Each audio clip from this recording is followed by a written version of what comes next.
జక్కుల సంధ్య నరేందర్ రెడ్డి. నేను third division నుండి కార్పొరేటర్గా పోటీ చేస్తున్నాను. గూపన్పల్లి నుండి. Gupanpalli Gangasthan RTC colony, Srinivas Nagar colony, Mahalakshmi Nagar colony నుంచి కాలనీ వాసులకు నా నమస్కారాలు. నేను థర్డ్ డివిజన్ నుండి పోటీ చేస్తున్నాను.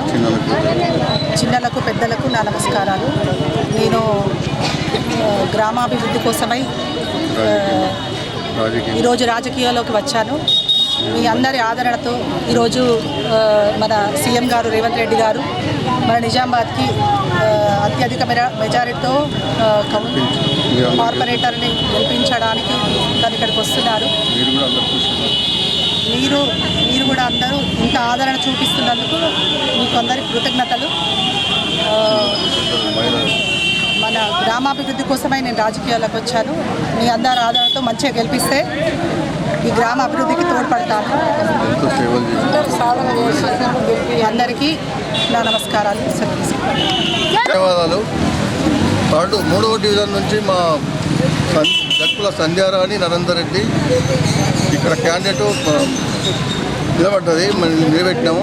కాబట్టి మీరందరూ పెద్ద మనసుతోని చిన్నలు పెద్దలు మహిళలు మరి కాలనీ వాసులు మన గంగస్థాను, గూపన్పల్లి, మన Srinivasanagar colony, RTC colony, Mahalakshmi Nagar గ్రామ ప్రజలకు చిన్నలకు పెద్దలకు మహిళలకు పెద్ద ఎత్తున వచ్చిన మహిళా సోదరులకు సోదరులకు యూత్ పిల్లలకు అందరికీ నేను పేరు పేరున నమస్కారాలు.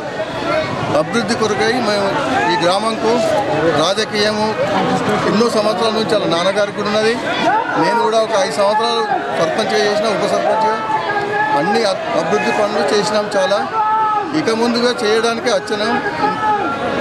ఇంతకుముందు అభివృద్ధి చాలా చేసినాము. మన ఇంద్రమ్మ ఇండ్లు కానీ, ఇంద్రమ్మ ప్లాట్లు కానీ, కట్టుకోవడానికి ఇల్లు కానీ అన్నీ సేవలో ఉన్నాము. ఇక ముందు కూడా ఎవరికైనా రాని వాళ్ళకు ప్లాట్లు కానీ, ఇల్లు కానీ, రేషన్ కార్డులు కానీ ఇంకేమన్నా ఉంటే నేను అందరికీ తోడ్పడి ఉంటానని గూపన్పల్లి గ్రామస్తులకు మరియు గ్రామ ప్రజలకు మహిళలకు చిన్నలకు పెద్దలకు ప్రతి ఒక్కరికి ఇప్పుడు మన కాంగ్రెస్ ప్రభుత్వమే చేసేది.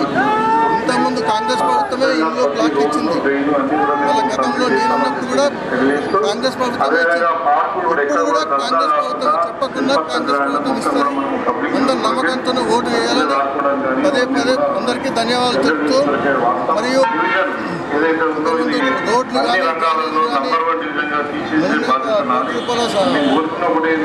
శిలాపలక వేయడం జరిగింది. బైపాస్ నుంచి అక్కడ శతమానం దాకా క్యాస్పూర్ రోడ్ నుంచి అది కూడా శిలాపలక వేయడానికి మన 9 లక్షల ఎస్ఎఫ్టీ వాటర్ ప్లాంట్ కూడా భూమి పూజ వేయడం జరిగింది. ఇవన్నీ పనులు చేస్తున్నాం, ఇక ముందు కూడా చేస్తామని వాగ్దానం చేస్తున్నాం. ప్లాట్లు లేని వారికి మాత్రం ముఖ్యంగా చాలామంది గరీబ్ ఉన్నారు. వాళ్ళకు కూడా ప్రతి ఒక్కరు జాగా లేని వాళ్ళకు, కిరాయి ఉన్న వాళ్ళకి కానీ ప్రతి పేదవారికి